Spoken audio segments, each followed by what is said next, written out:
שמעת את ההסבר שלי? לא, לא כל כך הקשבתי, הייתי איתם. ההסבר הוא... זה שני תנורים שהיו מונחים אחד מעל השני. תנור מעל, זה התנור התחתון, בוא נניח תנור בשרי. וזה התנור העליון. סתם, במקרה שלנו דנן.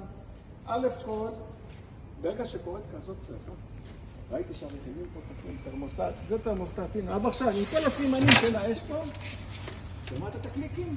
הוא עובד. זאת אומרת, הבעיה פה לא הייתה בעיה חשמלית, אלא שימוש לא נכון במכשיר. ומה זה אומר שימוש לא נכון?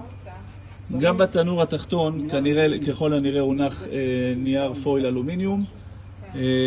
נראים פה סימנים של הסרה של אותו נייר, סימנים של שריטות שלא אמורות להיות בתחתית של תנור אפייה, אלא אם כן משתי סיבות, או שמישהו גירד פה את נייר האלומיניום שהיה למטה. ברגע שיש פה פויל של אלומיניום, אותו נייר אלומיניום מהווה, כל החום שיוצא מהגוף החימום התחתון, הוא מקרין אותו חזרה. זה נראה כמו נייר שרוף, נייר אלומיניום שרוף. ואיך עלינו על זה? אני חקרתי דברים פה כאלה. היה לי את הצרות האלה הרבה פעמים כשאנשים היו עושים פלטות שבת בזמן. נכון. לוקחים סיר.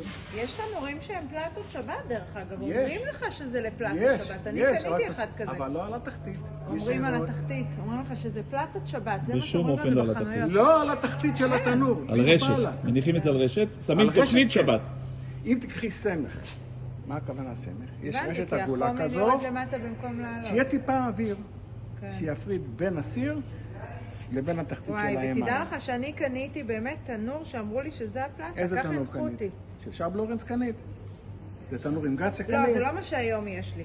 מדברת על דבר, קניתי תנור, לא השתמשתי עם זה כפלטה, לא עשיתי את זה. פלטה